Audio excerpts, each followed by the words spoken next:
I mean, is it going?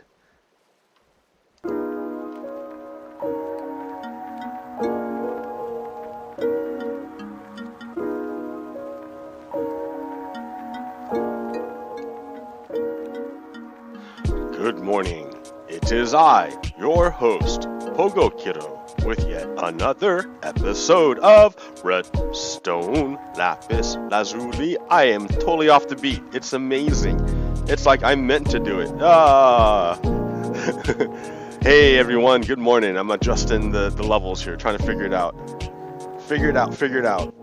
We don't want to overblow it, but you know, what I need to do is get like a real mic, I guess. But I am so used to this wireless like wonder, it's amazing. And I don't have to like sit a certain way in order to get the mic near me.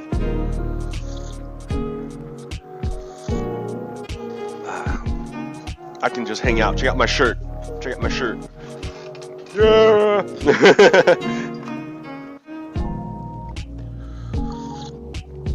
All right. Chillin'.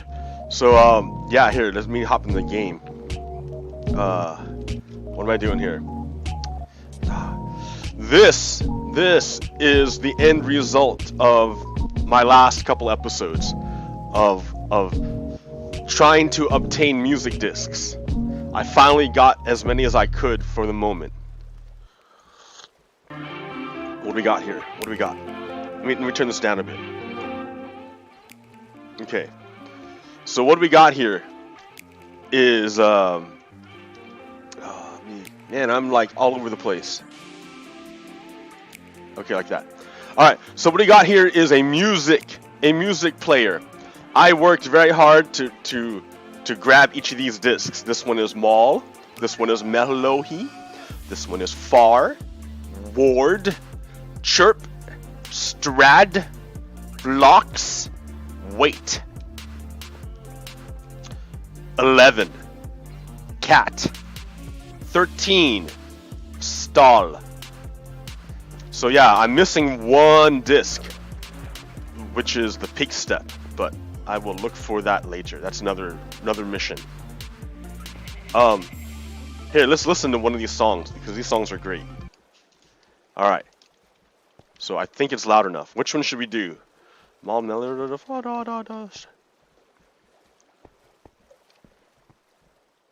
Cat 13.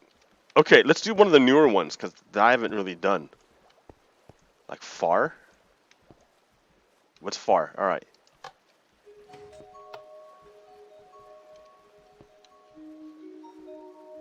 Can you hear it?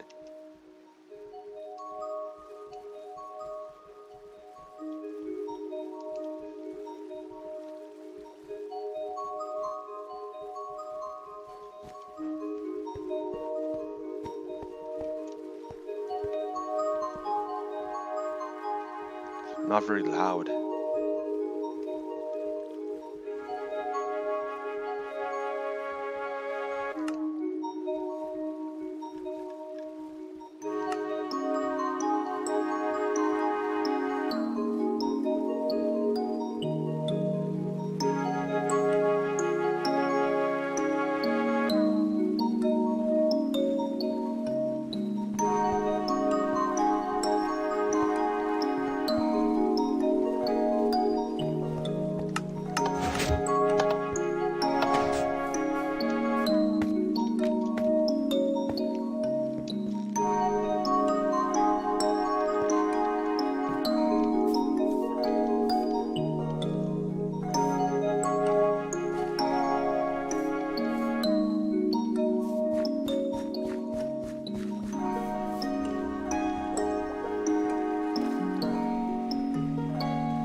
Showing it off here. This design is by Bedrock Builder.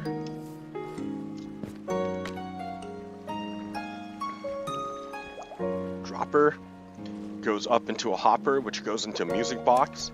Underneath it is a hopper that goes into the dropper. This is a solid block. That's a solid block, and there's a solid block right there. That's a solid block. That's a solid block. I don't think it matters what this one is. This could be a slab or whatever. But what's important is there's a comparator reading the solid block attached to the jukebox. It goes into a solid block. On top of it is a sticky piston with a redstone block attached.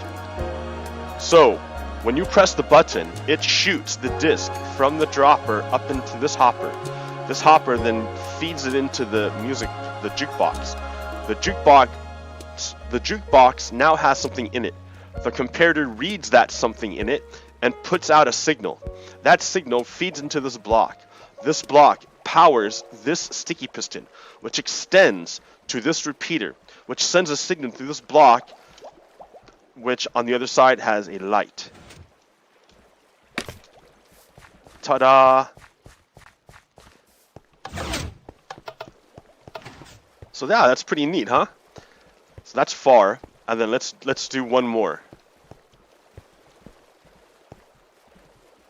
Chirp.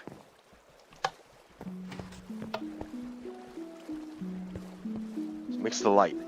It makes the light.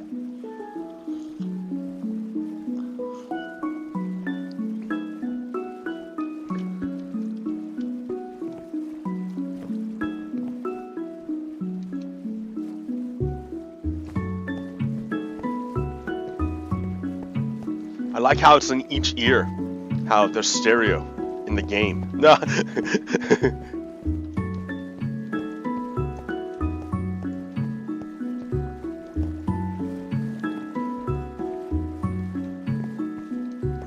And these are cool songs.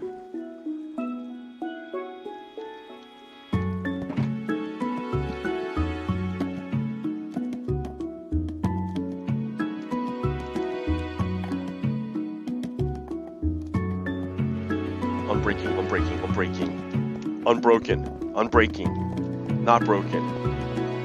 I'll be doing the breaking.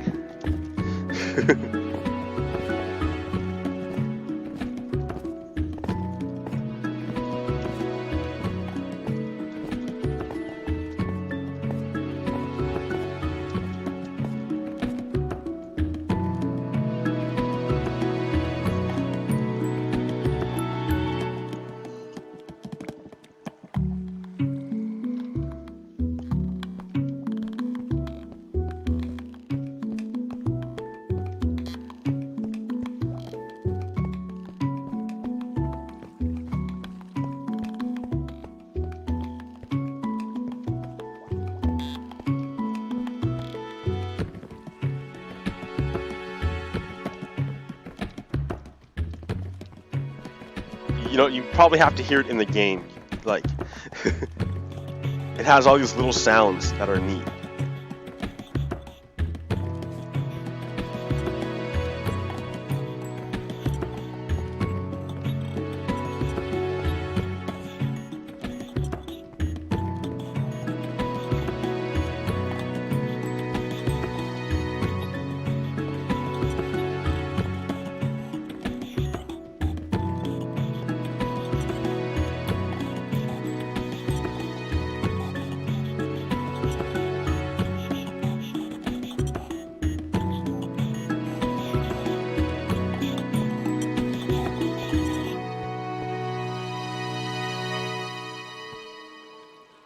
Yeah, that was a cool song.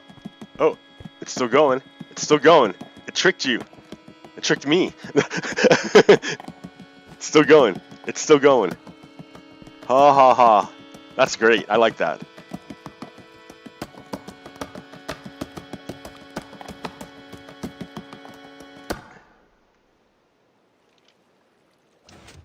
Yay! These are fun songs. I like them. I like them. I like them. So I built this inside of my base, pretty much. And I just had to add another or extend the roof a little bit, just a little bit, and it's all right. It looks nice. It looks nice. I like it. Change the carpeting here to make this a separate space, its own space. So yeah, I dig it. I dig it. I dig it. I used the wood Like, yeah. Well, it's from the nether. It's the red nether wood, and it's nice. It looks good. I like this nether wood. I have to get the other kind, the blue kind. But yeah, and that's where I need to go next, because the last disc, and then these three or whatever. But the last one I need here is pig step, and you only get pig step from the nether, from I think nether bastions. I hope not bastions, dude. Those are, I have to go look for one, and those are hard to find. Because I have to go in the nether, and go in the nether sucks. Like, I lost all my gear, not my tools, nothing in my inventory, but all my armor. I was flying around underground, just not even thinking about it, and I kept bumping my head, but I didn't think about it. I just kept bumping my head. I didn't care. I didn't look at my health. And then so I was flying around like fun to fly underground, and then boom, I died. I hit my head and I died. So I came back to get my stuff, and yeah, my inventory was all there, but all my armor was gone. My elytra, my pants, my boots, my helmet, it was all gone. And like, I couldn't find it anywhere. All my inventory was there, but none of my armor. So I had to spend like an hour making new armor. And I fortunately, fortunately, I had this, I have this, this town. I'm working on making this town.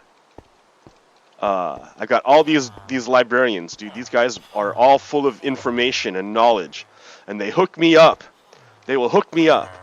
Like, if I need protection, if I need power, if I need to be like gentle, if I need like to heal, if I need like anything, dude. If I need to lay down the smack, if I need to get lucky, if I need to be witty, it's all there. It's all there. So these guys are great, and they help me get on track. Of course, it's a little pricey, right? It costs me emeralds. That knowledge ain't free, so I got emeralds, and I get these emeralds, yay! And I have all these other books. So I'm building a library. And where do I get these emeralds? I get these emeralds from the factory, yay!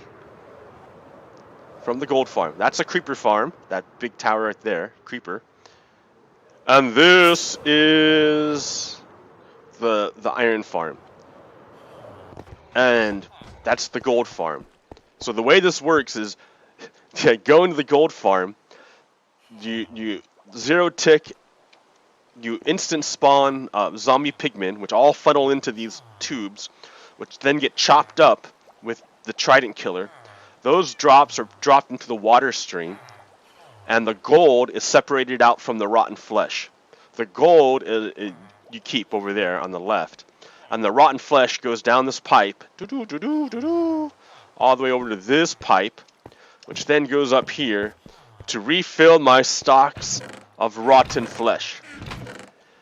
And why, pray tell, would you want to get so much rotten flesh? What benefit is there to have so much rotten flesh? Well, let me show you. Let me show you. I take this rotten flesh. So in order to summon forth iron golems, because that's the goal, right? For an iron farm, you want iron, and you get iron from iron golems. And to summon these iron golems, you need villagers. So all these villagers, I have 20 priests, 20 of these magnificent priests, all here at the temple to summon forth iron golems. And with these guys, I can trade rotten flesh for emeralds. And you got to think, why do priests want rotten flesh? What purpose do priests have with rotten flesh? They can't eat it. And yeah, there's no books out there for information. But in my head canon, the priests take the rotten flesh and they consecrate it. They purify it. And they give it proper burial. Like, they cleanse it, basically.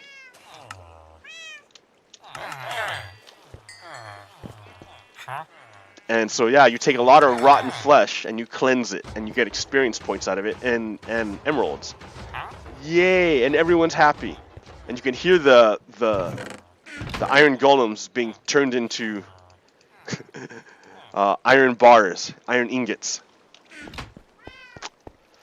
So yeah, that's what that's like. This is like this whole factory is a machine. It all feeds into itself. You get the gold for all a bunch of other stuff, and you get the rotten flesh for the priests. The priests are there for the iron golems, and then you use the iron golems to make rails, and you use the gold to make powered rails to make those rails work good. It's just like, what? It's beautiful. It's beautiful. The flow is so nice. It flows so nicely. Okay, so anyways, that's how you get emeralds. Look at that, 59 emeralds just by hanging out. And here is the iron or the gold farm. Okay, you see I have a bunch of ingots just from hanging out. I've got stacks of gold just hanging out. You go in here. So briefly, what this is you flick on the switch. That's going to cause these nether portals to flash, turn on and off really quickly. And every time they turn on and off, they have a chance to spawn a pigman, which they do a lot. So you can see them being funneled in right now. And they're being funneled into these chambers. And in these chambers, you can see there are tridents in there, waiting for the moment, waiting for the day. So it's just raining. It just rains pigmen. It just rains pigmen. And then so what you do, I'm gonna turn this off for now. I don't want it to rain pigmen too much. We're not doing this for real.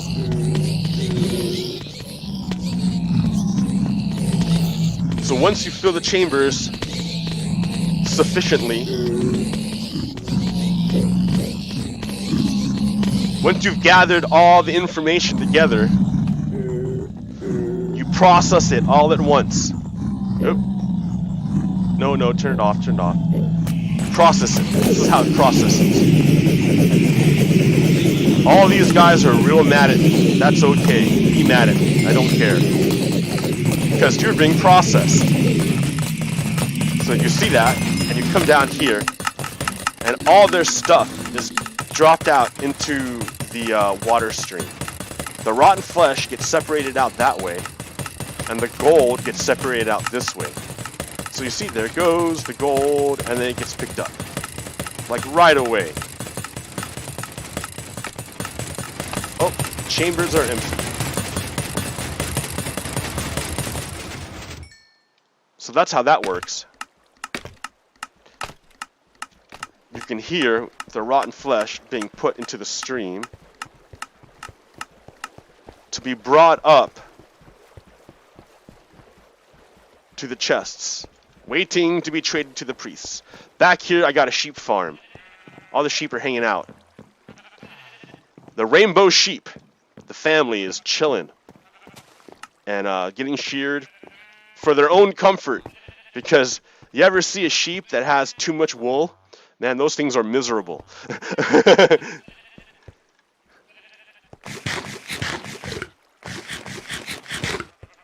So yeah, for their own comfort, you shear the sheep.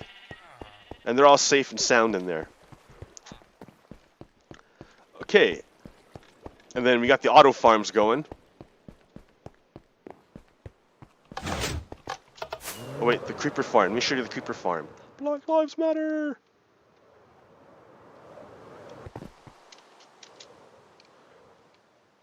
So the creeper farm is basically this pattern repeated over and over and over again. Straight with buttons like intervening interval places. And then above them are trapdoors. So these trapdoors make it so that well, okay, the button makes it that nothing can spawn. So there's no trapdoor over the button. And the trapdoor makes it so that the space is too small for anything other than a creeper to spawn. A zombie needs the full... The trapdoor makes it too short for the zombie and skeletons. The buttons, being everywhere, makes it so only this square is spawnable. So a spider needs like 2 squares to spawn. If a spider doesn't have 2 squares, it cannot spawn. So that means the only thing that can spawn here are creepers. Maybe baby zombies. But that's it. And baby zombies are rare. So you get all creepers spawning here. And then they fall in. And get processed. They all fall in eventually because they think buttons are solid blocks. And then they slowly go to the edge and fall in. Where they're processed by the same mechanism as the other place. And then those drops, the creeper drops, the gunpowder, all goes to the storage. Which is over here. Wah.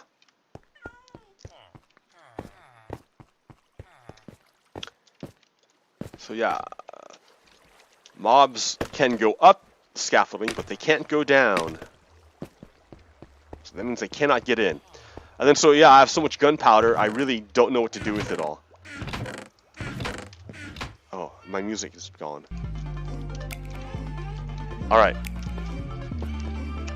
Okay, and then this machine here is the furnace.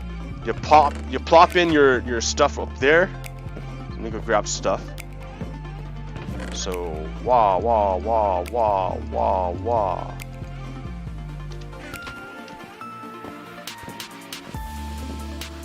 Yeah, plop it in the machine. Wah. And you turn it on.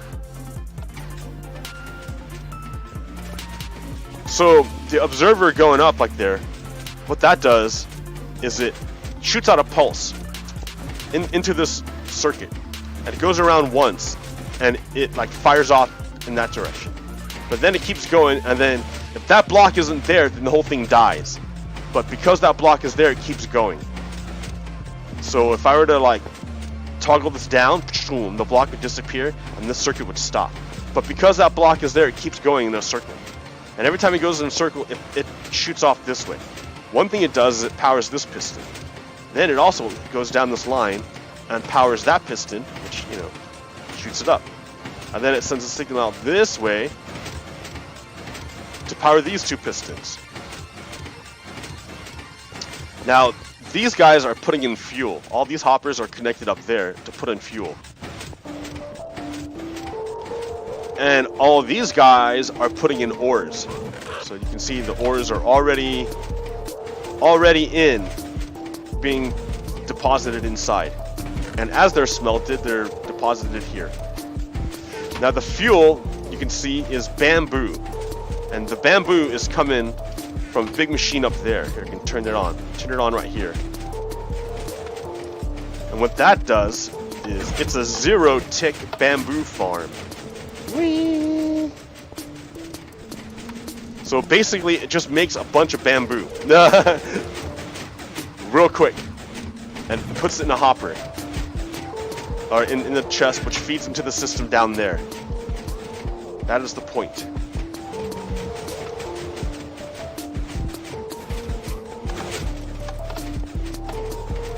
Turn that off for now. Okay, so it looks like all our gold is being absorbed.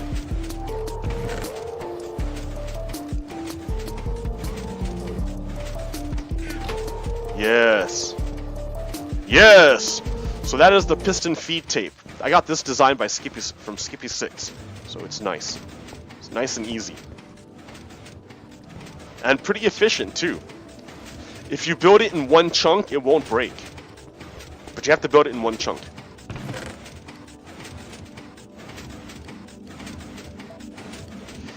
Look how fast it is. And I don't have to think about it. It's just done. It's just finished. Okay. Let's go to the nether.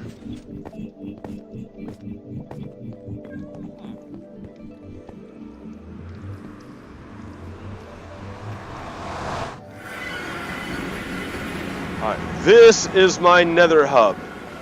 This is my nether hub. It is a work in progress.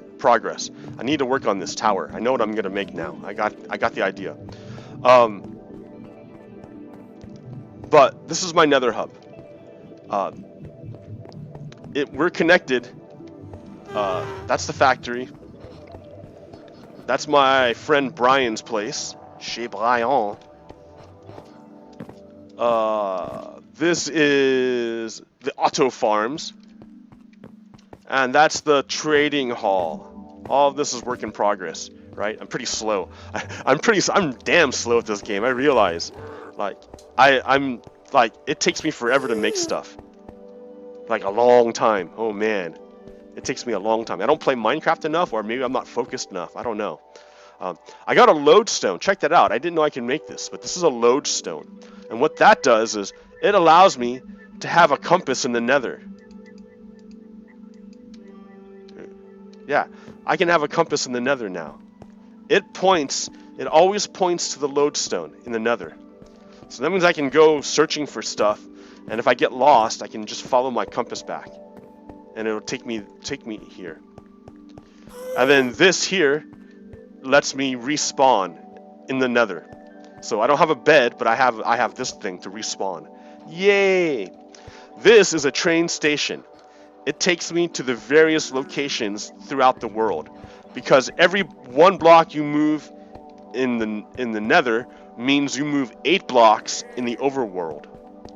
So you can travel vast distances in the overworld by traveling through the nether. The problem is the nether is super dangerous. It's super dangerous here. This dude. So distracted by gold, he doesn't realize he's trapped. Take a couple of potions. These are potions of fire resistance. So if I fall in lava, it won't kill me.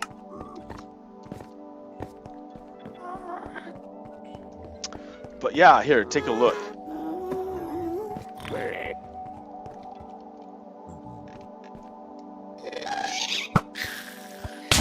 Ow. See, that's what happens, right? That's why this place is bad.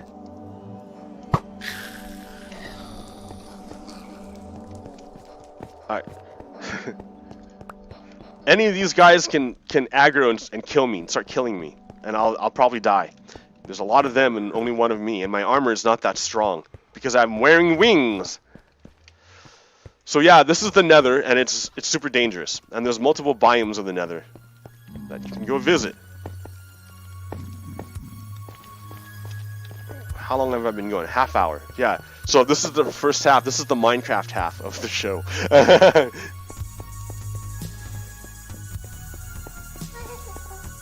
So yeah, this place is super dangerous.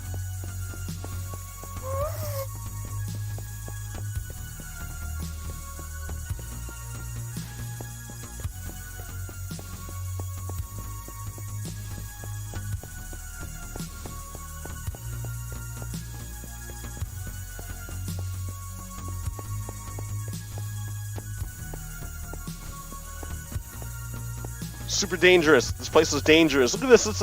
I'm walking over like a lake of lava. It's dangerous here. And you see how those ghasts want to kill me so bad.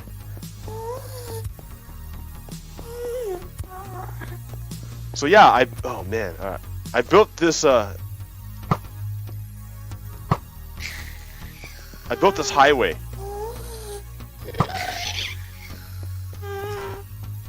To go explore the nether. And yeah, it's pretty freaking dangerous here. And I made it to this place. And it defeated me.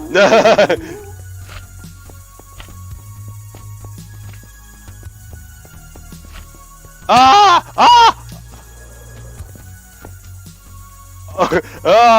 You see what I mean? Ah! Oh man.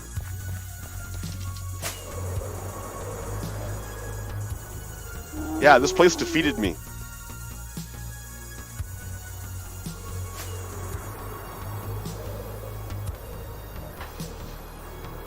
Oh, look at a blue forest. I've been looking for that forever. I mean, I found one, but it wasn't very big. This one looks like giant blue forest. Baloo. Hey, I wanted to get some blue wood. How fortuitous. Of course, there's Endermen everywhere, but, you know, I don't care. I'm going to eat your stuff. Big blue tree, this is awesome.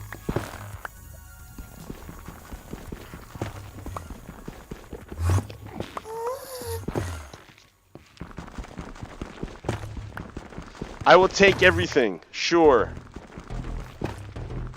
I'm not hearing that I'm picking this up. Oh, I am, okay.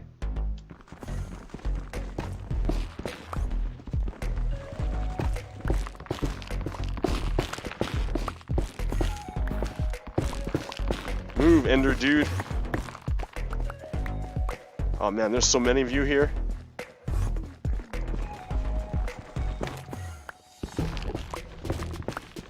Why there's so many Ender dudes?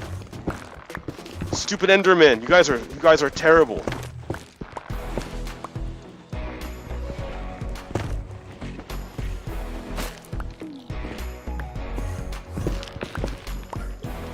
Yeah,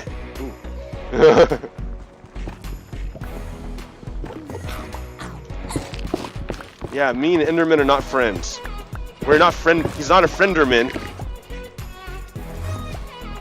I'm like,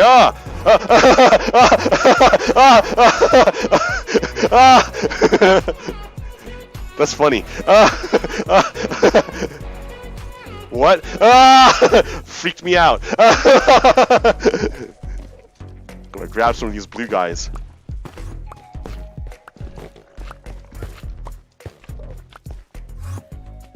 Okay. Get out of here, dude. See, lava. This nether place is terrible. I mean, not terrible like... Look at that tree, dude. It's just straight up. That's funny. It doesn't go anywhere. Oh, I need space. Shulker box.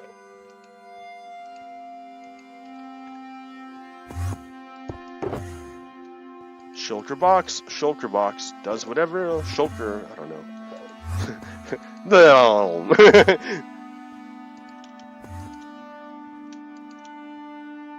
There's stuff I don't need to carry right now. It does me no good. Yeah, it's fine.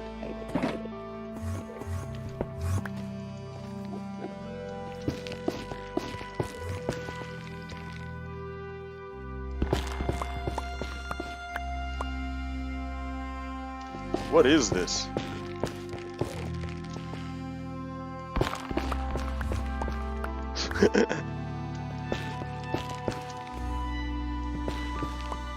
Nothing, it just goes up to nothing. Alright, well, whatever. Blue wood. Let's get some blue wood.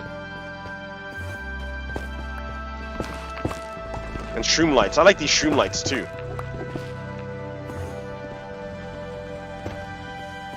I mean, they're like not glowstone.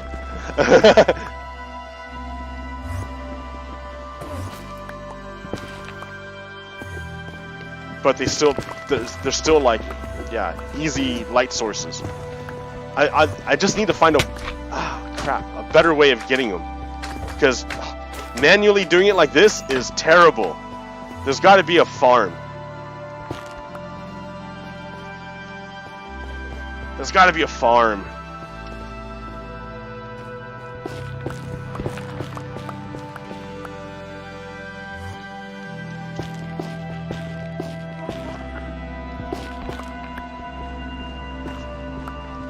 There's got to be a better way.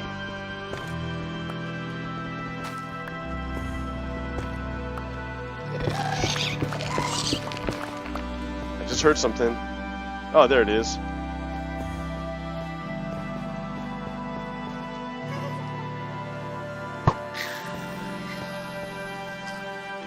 Okay, yeah. You see why I don't like the Nether?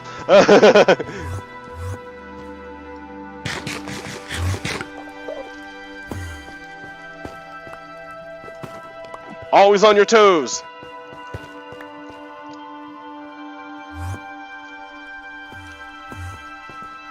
That's cool.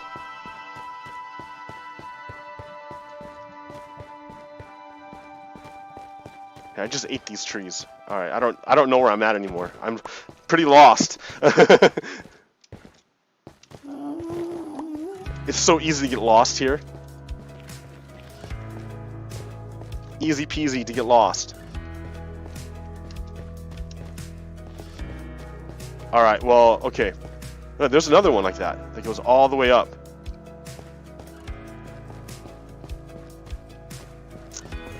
Okay. I was probably looking for a bastion.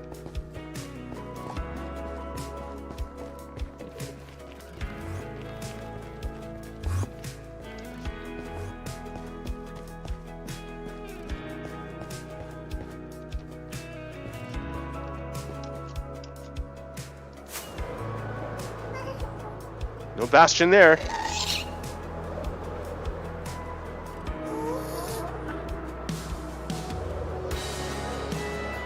Alright, well, I'm heading back, I think.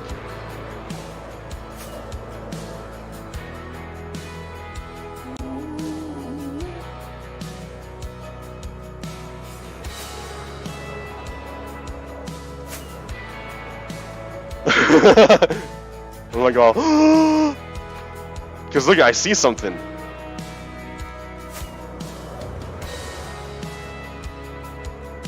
Damn, dude, this is a lot harder than I thought it would be. Now I'm going the wrong way. There it is. Hey, look at, I found the way back by looking at my tracks.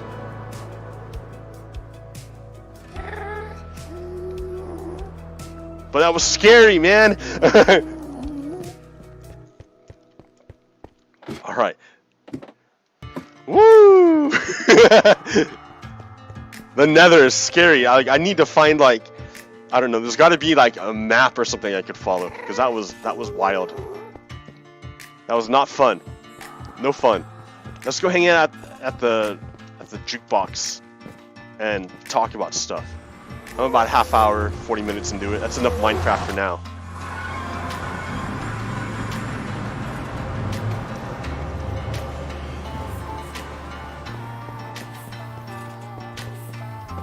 All right. Let's pause the music.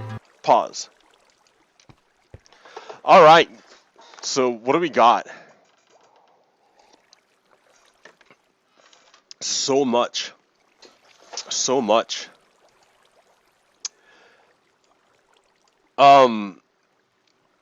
But the thing that has been brought to my attention lately, I mean, it came up, like, I think it's been mentioned before, but I don't know, it didn't sink in, which is the school to prison pipeline.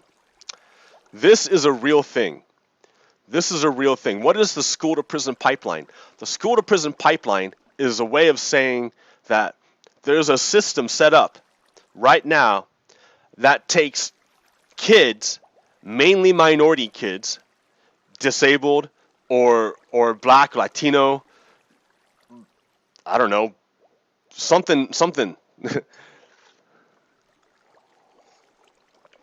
It takes these kids, these less desirable kids, quote, quote, and it funnels them into the criminal justice system.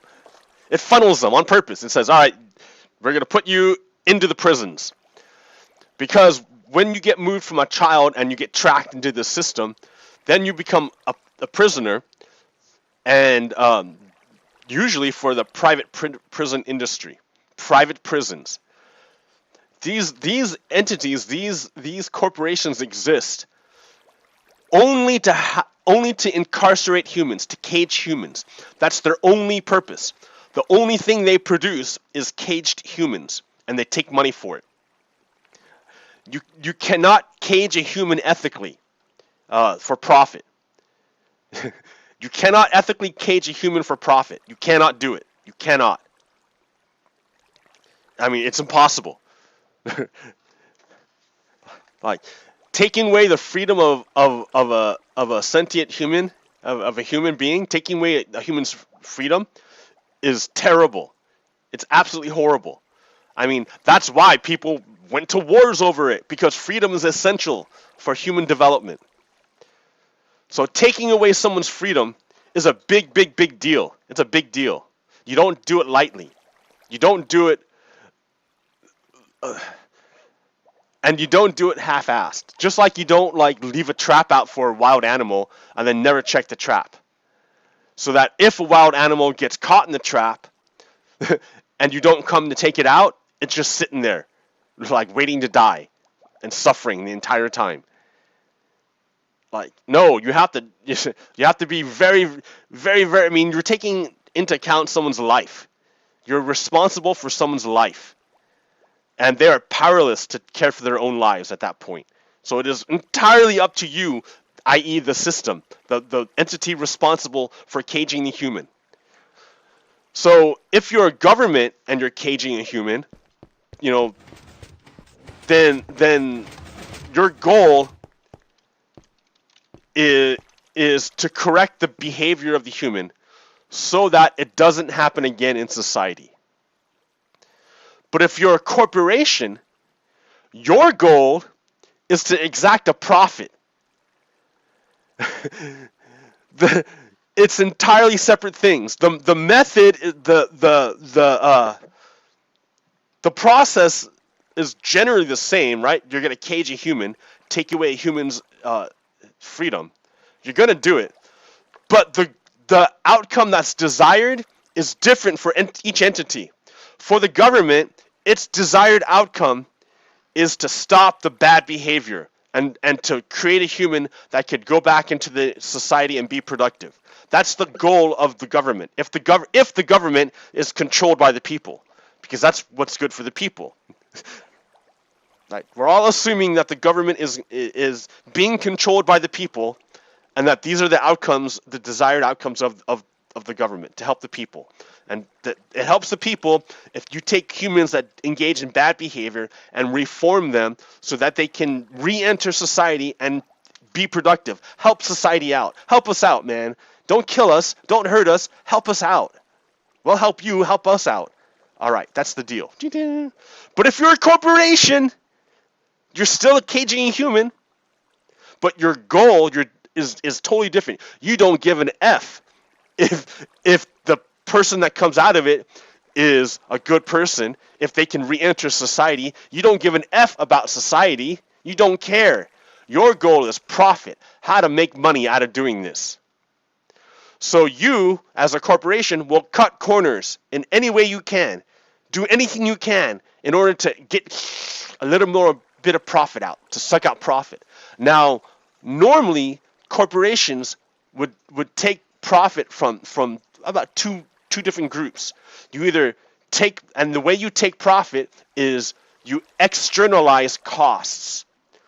If it's going to cost you, you want to find, as a corporation, and something's going to cost you, you want to find a way to make it not cost you. Make it cost someone else. I don't care where or who, but not me. That's capitalism. That's corporations. So if you have this great product, but in the process of making this product, you create a lot of waste. You got to deal with this waste. And you would, as a corporation, if you're going to deal with something, it's going to cost you money. It's going to cost you profit. So you want to find a way to take this waste and put it somewhere else that you don't have to pay for it. You don't have to deal with it. You don't have to clean it up. And traditionally, corporations have always dumped their crap off on the environment. The environment being the land, the air, the sea, the animals, they don't care. Make someone else deal with the negative consequences. As a corporation, you want to externalize all costs. At the same time, you want to extract as much surplus value as you can from whatever you're doing. That's where your profit comes from, the surplus value. The costs will take away from your profit, but the surplus value is your profit. So what is surplus value? Surplus value is the money that you're not paying for the product that you're getting. Like, this isn't, it sounds like Karl Marx, but it's really Adam Smith. Adam Smith said the same thing, right? It's not like people want to call me communist, but come on, guys. Adam Smith said the same thing. It's the labor theory of value. The labor theory of value.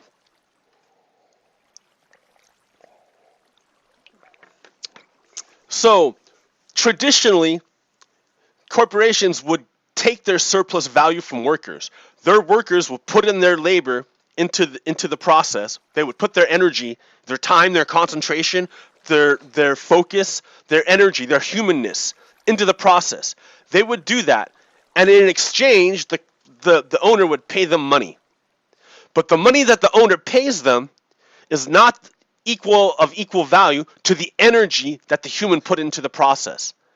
The human always puts in more work, more energy into the process than the capitalist will pay them. And that difference is surplus value. And that's profit. That's what the capitalist takes for themselves and doesn't pay to the worker. So the worker is always getting screwed out of the deal. Always. And that's the nature. That's where the profit comes from. In the market, they just exchange it. That's not where wealth comes from. The market doesn't make anything. The market is purely transactional. Where the value comes from, where the wealth comes from, is the difference between the energy the human put into the process and what the owner, the boss, pays the worker. That's where the wealth comes from. That's value. That's surplus value. That is capital.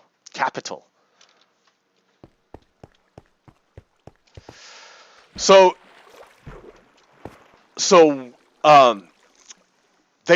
private prisons pay their workers less money than what the workers need, the energy that the workers need to put out in order to make sure the job is done well. That the humans whose liberty are being deprived, that those humans are being cared for.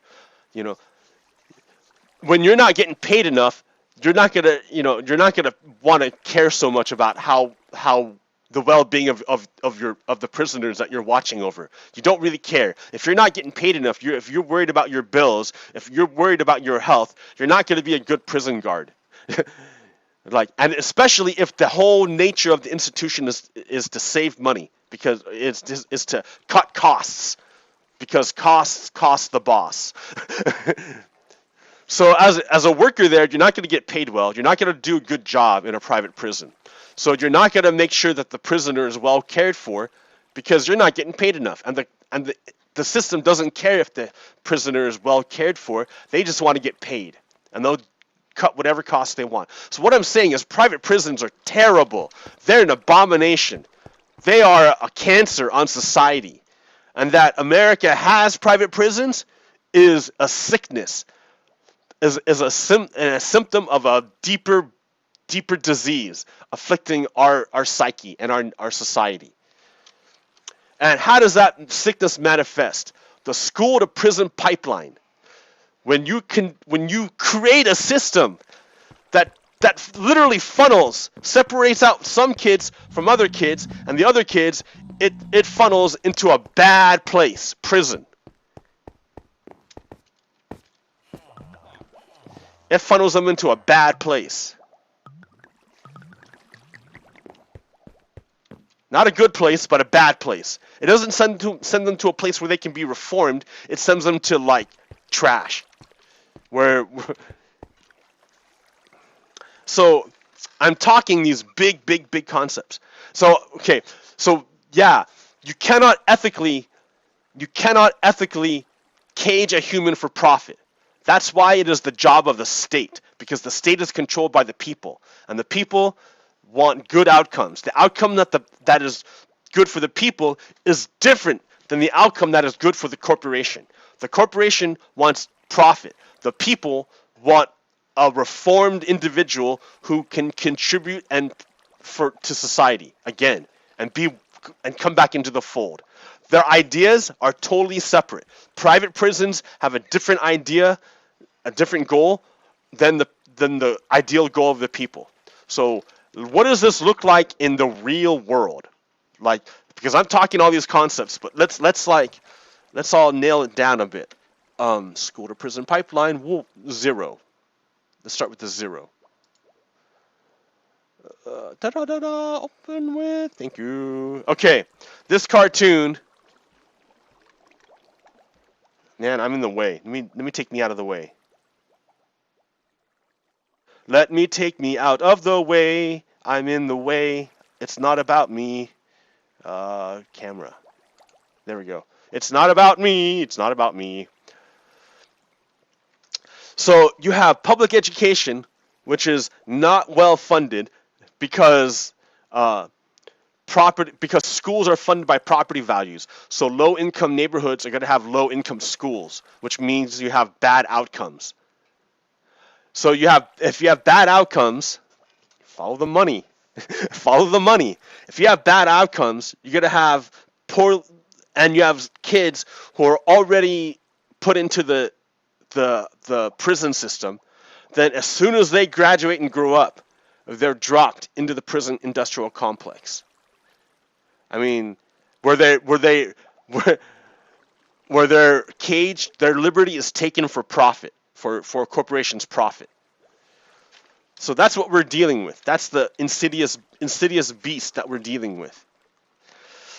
Here's how it manifests. Right. Back in 2011, this judge was sentenced to 28 years in a massive juvenile justice bribery scandal. What did he do? What did this judge do? By the way, he's out now. He got out for coronavirus, so he's not in prison anymore. But what did he do? A Pennsylvania judge was sentenced to 28 years in prison in connection to a bribery scandal that roiled the state's juvenile justice system. Former Luzerne County Judge Mark Ciavarella Jr.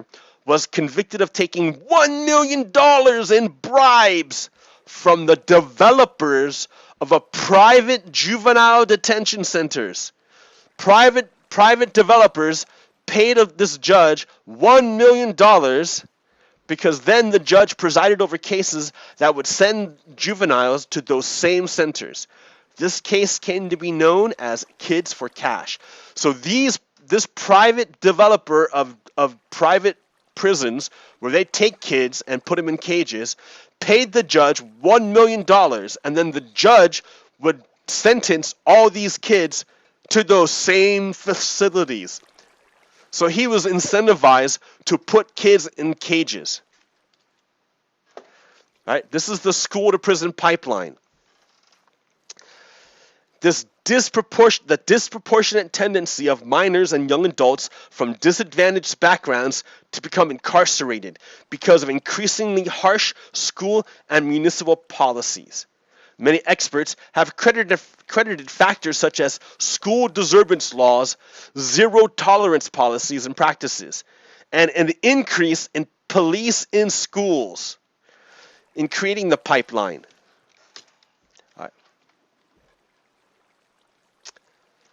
The current socio-political climate relating to mass incarceration in the United States calls for decarceration because it serves as a critical component in increasing the contact the incarceration system has with the United States education system, as patterns of criminalization translate into the school context. So it all has to do with specific practices implemented in schools over the past 10 years to reduce violence in schools, including zero tolerance policies and an increase in school resource officers. These are cops. An increase in cops in schools have created an environment for criminalization of youth in schools. This results from patterns of discipline in schools mirroring law enforcement models. So if our law enforcement models are all about increase in punishment, then this is being reflected in schools. This right here, school resource officers, this is an example of newspeak. You ever read 1984? That book, 1984, George Orwell? George Orwell talks about this thing. He calls it newspeak. In newspeak, what they do is they change the language so that if they can control language, they can. Here, let me put me back up here. If they can control language, then they can control thought. So, in other words, they want to control language so that you don't think of things a certain way. If they take out the word for, if there's no word for freedom, you can never think about freedom because you don't have the word for it and you can't communicate it. The word is sacred. So here's an example of a corruption. They call them school resource officers. They shorten it to an acronym called SRO. Well, guys, I'll be 44 years old in a couple months, in a month. I'll be 44 years old. And when I was in school, I went to a rural high school. And when I was in school, we never had cops in schools. We never had SROs. So when I kept hearing these kids talk about SROs, I didn't know what they were talking about. And so if I didn't know what they're talking about, I wasn't concerned. I didn't know. It didn't make sense to me what an SRO is. What's an SRO? What is an SRO? It took me a long time to understand, to finally figure out that SRO is not a real thing. What SRO is, it's cops. They're cops. It's a cop. It's a police officer. It's a cop. They put cops with guns, cops in schools. They put cops in schools to deal with kids, to mess with them. They put cops in schools to mess with kids. Cops. It's not SROs. It's not a school resource officer. It's a cop. They put cops in schools to mess with kids and get them in trouble. Over-policing. It's called over-policing because when your only tool is a hammer, everything looks like a nail. Everything looks like a nail. Everything is a nail. So what they're doing is putting cops in schools to get brown and black kids and special needs kids in trouble, to funnel them into the court system where the judge then has an incentive to send them to juvenile justice centers. He gets a kickback. And then they're put into the system so that when they graduate, turn 18, they can be put directly into the prison system. They don't get an education. They don't get training. They don't get a trade. They're not taught anything. They're caged. They're caged for profit.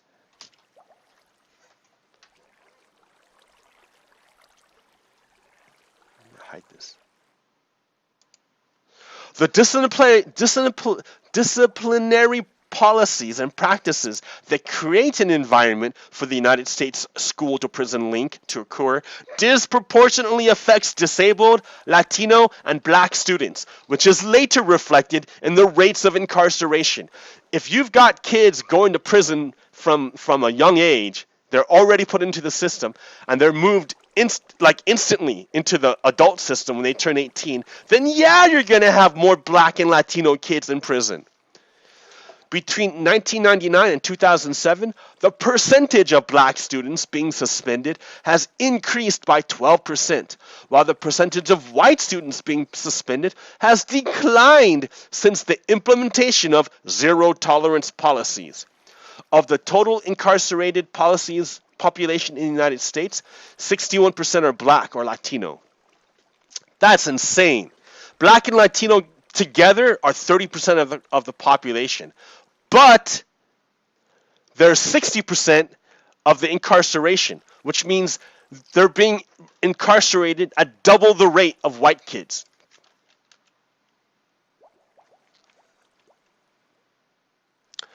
Rising rates of the use of expulsion and suspension are not connected to higher rates of misbehavior. That's the thing, they're disconnected. Just because there's an increase in kids, these Latino and black kids being sent to the prison system, just because there's an increase in suspensions and expulsions doesn't mean there's an increase in bad behaviors. It just means there's more policing of it. And the system is designed to send them into the prison system. It's designed for it. Risky problem behavior is something those students who were suspended will most likely engage in because they come from low-income housing and development. They have their neighborhoods are underdeveloped. Their neighborhoods are underdeveloped, and so you're gonna have bad behaviors because it's an underdeveloped neighborhood. They need help, not prison. But what are you doing? You're sending them to prison. All across the country, zero-tolerance disciplinary policies have been adopted. Now, what's the problem? What's the problem with zero tolerance? Zero-tolerance policies do not distinguish between serious and non-serious offenses. All students who commit a given offense receive the same treatment. So if you like stab a kid, it's the same thing as if you flip off a kid. It's the same thing. Stabbing someone is the same thing as using a cuss word. Behaviors punished by zero-tolerance policies are most often non-serious offenses and are punished on the same terms as a student would be for bringing a gun or drugs to school. They treat them the same. In 2006, 95% of out-of-school suspensions were for non-violent, minor disruptions such as tardiness. You were late for school, and we're going to treat it as the same as if you brought a gun to school. Wow. So, the policing in school. The practice of increasing the number of police in schools contributes to the patterns of criminalization. If you have more police in schools, more things are going to look like crimes that are not crimes because it's false equivalence. You're going to look at a kid who's late the same way as if you're looking at a kid who brought a gun to school. You're going to look at a kid who flips you off or cusses the same way as a kid who's selling heroin. In one city in Georgia, when police officers were introduced into the schools, school-based referrals to juvenile court in the county increased 600%! Holy crap! That means if you have a school with 10 kids who would normally like be sent to juvenile to juvie to kid prison, if normally you had 10 kids being sent to kid prison, in Georgia, with the increase in police and schools, with more cops in schools, those 10 kids turned into 60 kids. 10 to 60 kids. And all those kids were black and Latino. Holy crap. Children, so look at to break it down. Are children being pushed into prison? Well, yes. The pipeline to prison in the United States has the highest incarceration rate in the world. I'm going to get me back in here so you can see me for a minute. Cam. There we go. All right. The United States has the highest incarceration rate in the world, and its prisons and jails are overwhelmingly filled with African Americans and Latinos. The path to prison for young African Americans and Latino men are many, but the starting points are often the school and foster care systems. So most of the kids expelled are black and Latino, are black. 70% of those students involved in those school arrests are referred to law enforcement are black and Latino. So if you, like, most kids are going to be, like, look, it's just terrible. 3.5 times more likely to be suspended by if you're black than if you're white. Oop, here we go. 2.5 or twice as likely to not graduate. 68% of all males in state and federal prison do not have a high school diploma. They are designed to be housed. Those guys never have a chance. They never get a chance. They never get a chance. The system is designed to take them as children and put them into slavery. Because the 13th Amendment prohibits slavery except in cases of punishment. And these kids are being punished and sent into slavery the moment they're born by the color of their skin. It's real. It's real. It's happening right now. It's happening right now.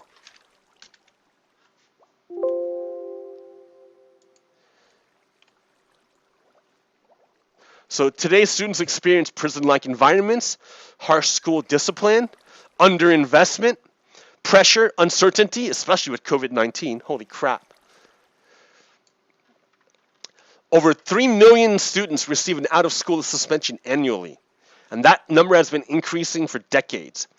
70% of students involved in school-related arrests are related to law enforcement or Hispanic or African Americans. That's what it looks like.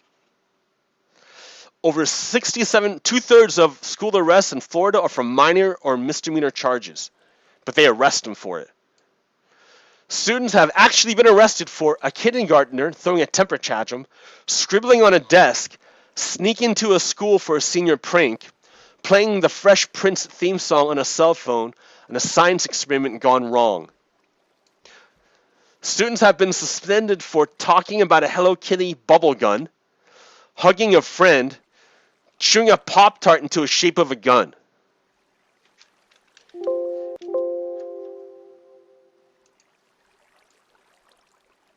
Alright, so hold on. What am I looking at? What am I looking at here? So here. Let me show you what it looks like. Let me show you now. Okay, I'm trying to narrow it down from talking, narrow it down more to hard numbers, narrow it down more to a graphic. Now we're gonna see where the proteins are folded. We're gonna see where the protein is folded.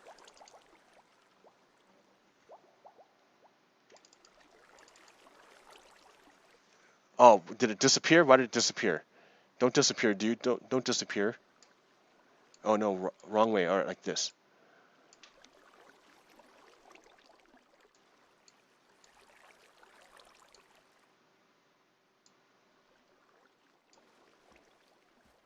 You see that cop walk by? Okay. So that cop is over there. He's got a water bottle and he's talking to some kid.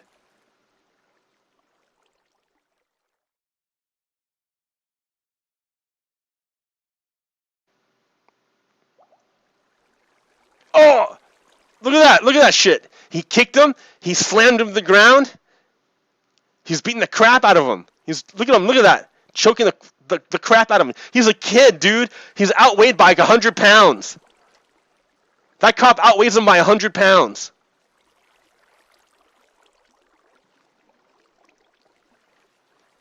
Now that kid's gonna be in the prison.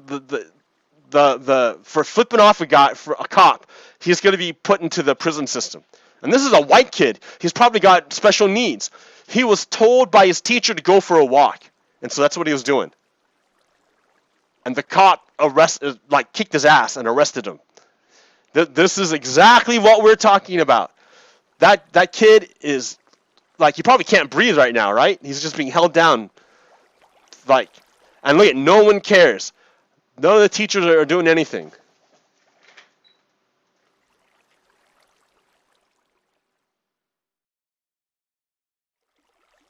They just walk on by.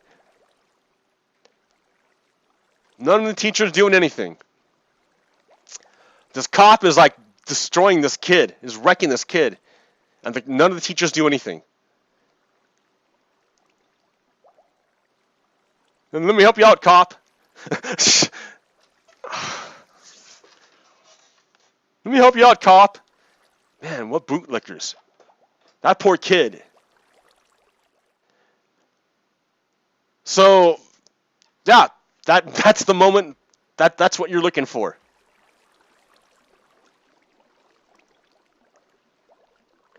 For flipping off a cop. So remember, to a cop, every problem looks like a nail. With zero tolerance, every problem is a nail. You treat it the same way. It makes no distinction, and it's stupid. The only result you get out of it is criminalization, over criminalization. All right, all right. Then they arrest the kid. Then they arrest him. And now that kid is going to be screwed for the rest of his life. That's how it starts. That's how it starts. So what's this one?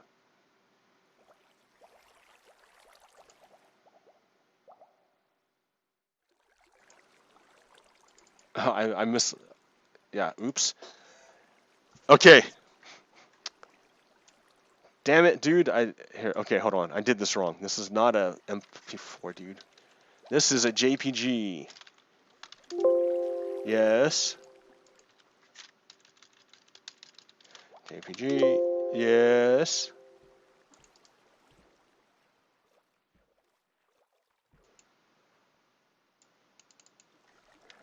Wah, wah, wah, wah.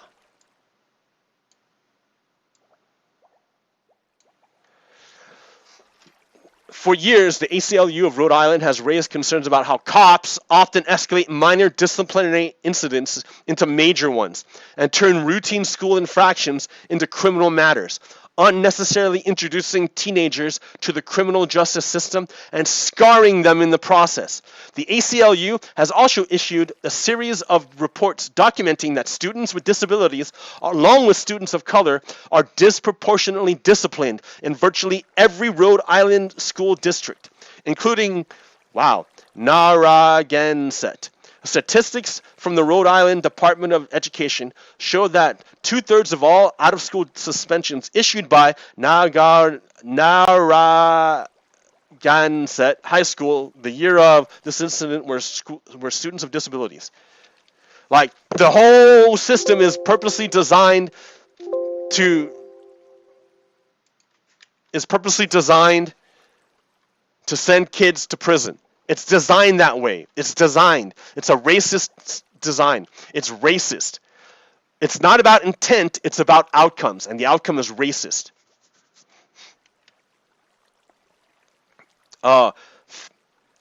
55% of all black suspensions from U.S. public schools occurred in 13 southern states. And the former Confederacy, 55% of all suspensions are from black people. The system is designed to funnel kids into the criminal justice system to take away their freedom for profit.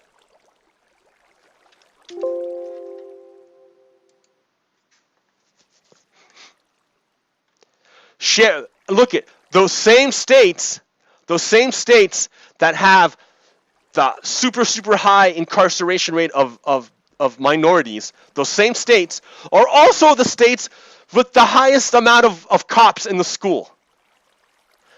When your only tool is a hammer, every problem looks like a nail. Not yet, Seth. Not yet.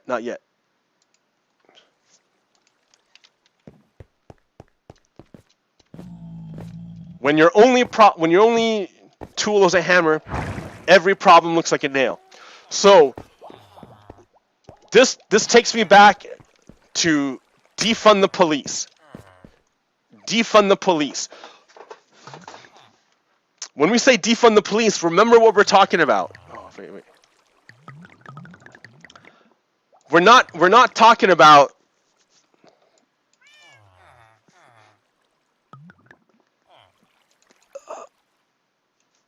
like when we say defund the police, I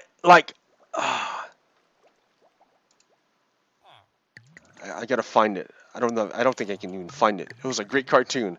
Why did I ever get rid of it? It was explaining defund the police.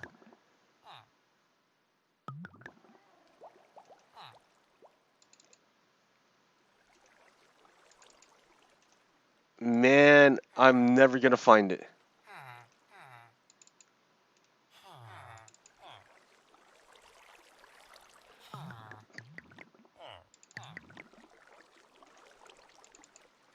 I wonder if I can find it super quick on Google.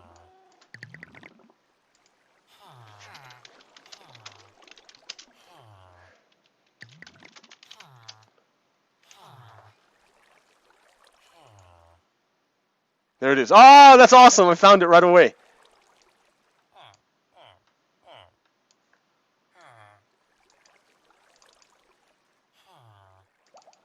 Okay, okay, I got this. Defund the police. Police, police. Defund the police. Defund the police? How is he supposed to carry all that? We want the police to keep the peace, every unexpected crisis, deal with homelessness, domestic violence, prostitution, drug possession, theft, gang violence, drug dealers, school security. When your only tool is a hammer, every problem looks like a nail. What do you want? What do we do? That says affordable housing. Let me get me out of there. I'm not important. Hold on. All right. What does this look like? Now, you get the police to keep the peace, which is what they're supposed to do, and you get more tools. You get more tools. You get people working on job placement. You get people teaching education and trades and vocational schools and higher education. You get mental health services and hospitals, Medicare for everyone. You get social workers to help with housing and job placement and just daily living skills and integrate people into the society, get them plugged into other people, into other things going on. You got to decriminalize and regulate drugs and sex work because sex work is legitimate. Like, people need contact, and not everyone goes about it the socially acceptable way, right? And it's labor, it's work. Sex work is work, like and to denigrate it. And I use the word prostitution. I probably ought not to, but it's work, it's labor, and it's done by humans who have feelings and are human and they have dignity and certainly, like, sex work is work, and it's important work. And it serves a useful function. So, anyways, you have to destigmatize sex work and drug use. Destigmatize it and treat it differently.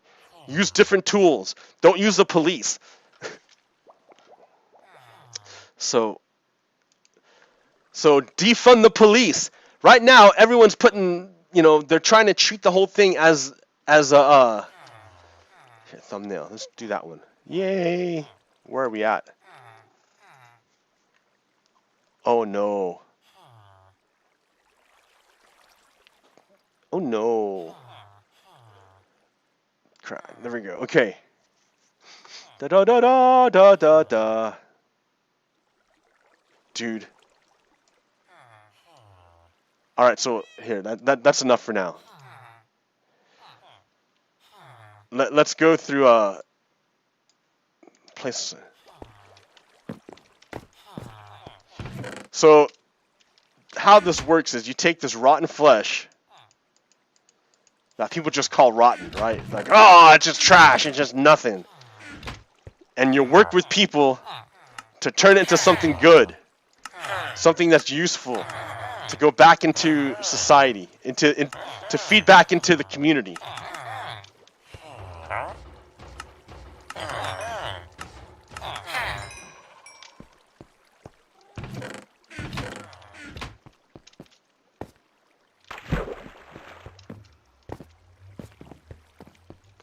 Okay.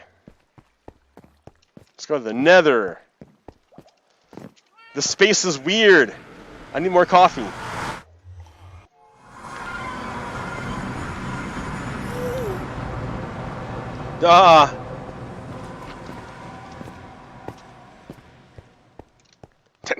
tentacles. Tentacles. I'll be right back. More coffee. More coffee. Oh, man. I'm getting stiff. I need to, like, move more. I need to go for walks, go for runs, exercise my body, make it chew, chew, chew.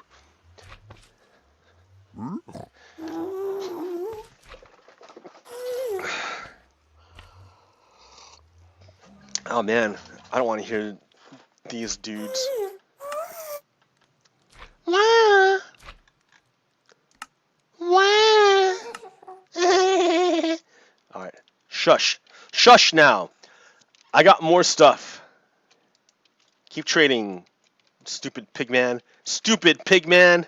Look at you in there, stupid pigman.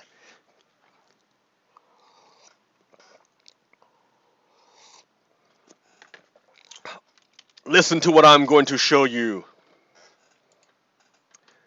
Okay. Da da da da da. Where the heck am I? How did I get here? That's what I'm looking for. Stupid pigman. Want to see a stupid pigman? Check this out. Stupid pigman. That is the guy. That is the guy who said we should be friends with Russia after Russia attacked us. That guy right there told everyone that we should be friends with Russia right after Russia attacked us. This guy right there, this guy told everyone that we should be friends with Russia right after Russia attacked us. This guy right here. Robert, I keep telling you, you gotta turn the TV off. So, how long have you been working for Putin? Never have. But he you seems like a decent president for Russians. I don't know. I think he's a terrible president for Russians. He's a dictator. He's a dictator. 90% of the Russian people have voted for him in the last election. No, that was a sham election. See, that's the thing. You don't know what's going on. Yeah. You are totally clueless. I read a lot. Yeah, you read the wrong Republicans things. Are Nazis, yes. Well, I'm not a Republican. I'm not a Democrat either. I'm an independent conservative. But the main tenet of conservatism is that there is an in-group which the law protects but does not bind. And there is an out-group that the law binds but does not protect. That is the main thing of conservatism. The in-group that the law protects but does not bind, and the out-group that does not protect but it binds. So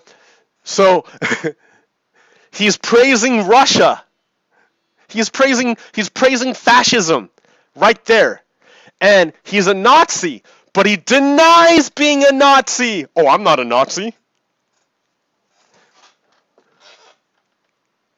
you align with Russia against the United States. Therefore, you're a traitor. I'm not that way. You are that way, sir. I have a picture of you. States Declaring that we should be friends with Russia. I have a picture of you. Okay. Yeah, you want it? Well, it's on the YouTube. You can watch it. You can look at it. Keep on those medications. I know you'll get better. That's right. Walk away.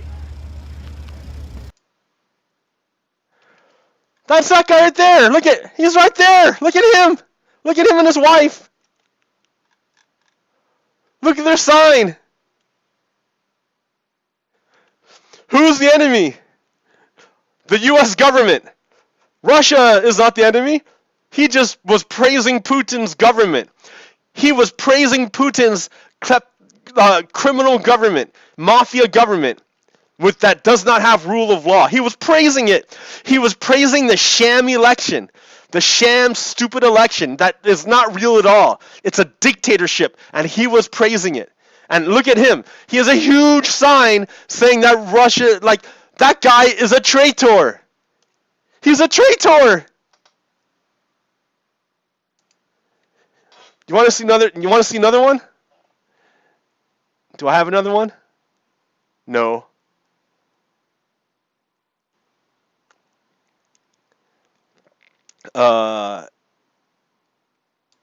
Look at this guy. These are people, many of them are older people, What's Mr. your President. definition of control?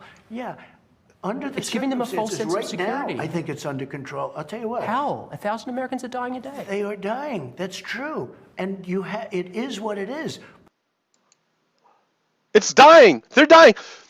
It is what it is. So who cares that people are dying? 1,000 people a day. Now it's 2,000 a day. Who cares? Who cares? It is what it is. Donald Trump is a Russian asset. He's not an agent of Russia, but he's an asset. He helps Russia. He helps Putin. That guy right there was a Russian asset. He helps the Russians. Here, I got more.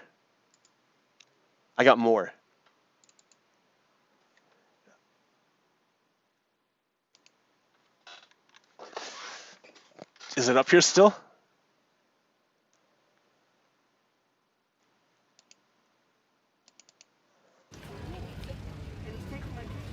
No, not that guy.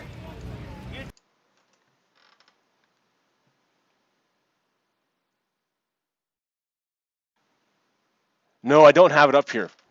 I need to find it real quick.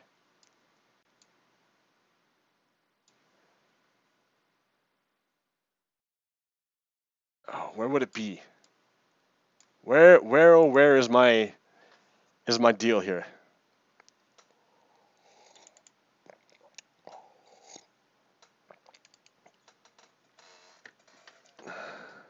Did I put it in here?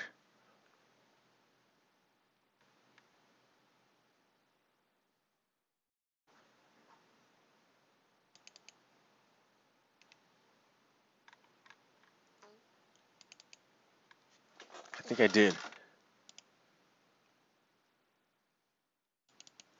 All right, hold on. Large icons. No, I can't see. I need extra large icons. Oh, no. Okay.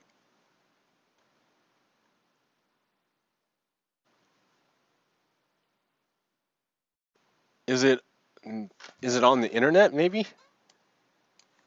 Look at me, dude. This is terrible. Here, get some music going.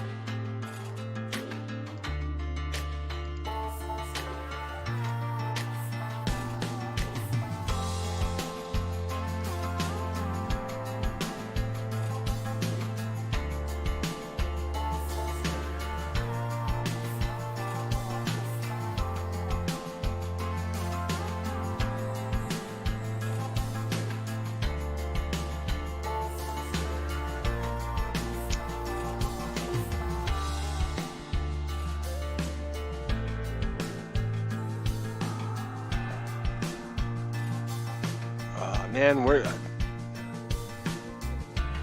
No, dude. I think I. What's this? Oh, okay.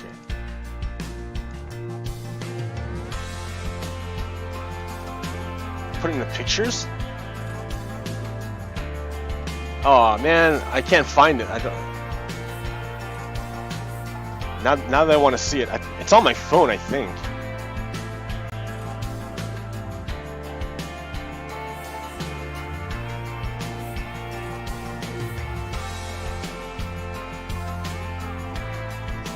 Oh, there's a bunch of videos, man. Oh man.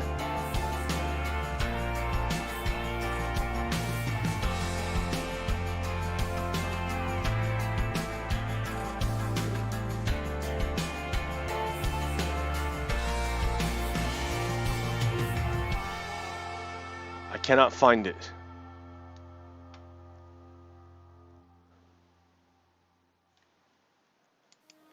All right, well, I can't find it. But yeah. All right, well, I don't know where it's at. Let's keep going.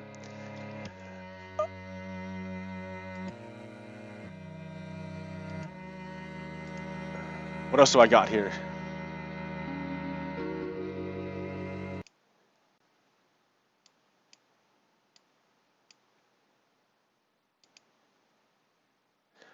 Well,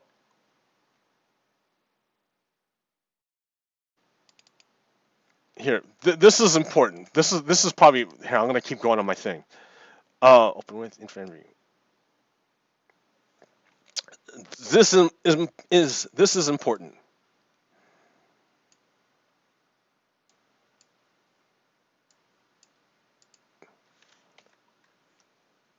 That's why I wanted it over here. I can't see anything.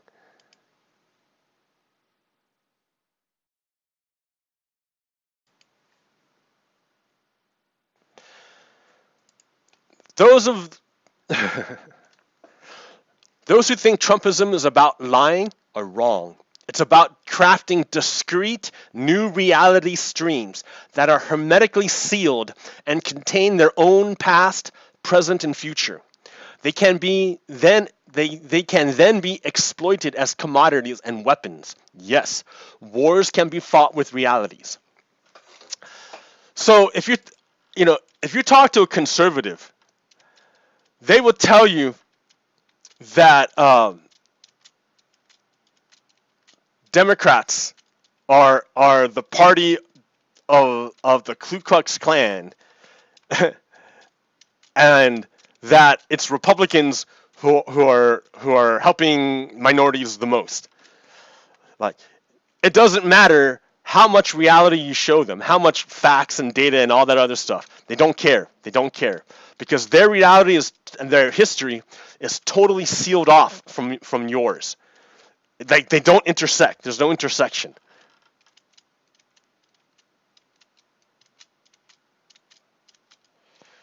So I don't know. I don't know what I'm saying. I don't know what I'm saying. But I think that's it for today. I think that was pretty good. All right, guys and gals and everyone else, I will catch you the next week. Here, wait, no, not quite. Let me do a poem. Well, not even a poem, but I gotta just tell you guys, like, this seems really tough right now. It seems like craziness, but the reason why it's so bad is because, again, like, they're trying to stop us from becoming what America really is. Yeah. America is destined to become a multicultural, amazing place of freedom and justice for everyone. Like, the words that spawned our existence are still true, even if the implementation has been corrupted by white supremacy. Those words are still true. Freedom and justice for everyone. And I want to reiterate that so much of our energy is being used to suppress one half of us. Like, it feels like, oh, even if we get through this and we defeat the white supremacists, even if we get through it, like, we'll have no strength left. No. Because all that strength, instead of being turned inward to push us down, can be transformed and start to lift us up. Everyone. It'll be double what we think. Because not only will it be pushing down, we won't have the weight of it pushing down on us, but we'll have it coming from behind us, pushing us up. It's exponential. It's exponential, the growth that's going to happen. But it has to be the right kind of growth, because, like, clearly we have growth that is cancerous, and then we have growth that is great and good and healthy. And yeah, I think we can do it. I think that growth comes from making a community and getting involved in community. But to get involved in community, you have to have extra energy left over. And if work has been sucking all your energy away, you don't have the strength left over in order to engage in community. And there's just so many things. But hang in there, guys and gals and everyone. Hang in there. We're almost there. I think we have the election pretty soon.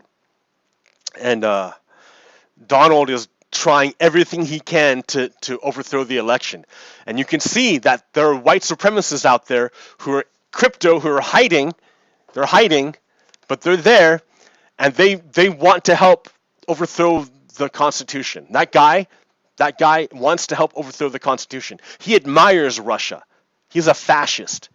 Just like everyone who follows Donald is a fascist. Okay, until next time, America, I love you. All right, peace out.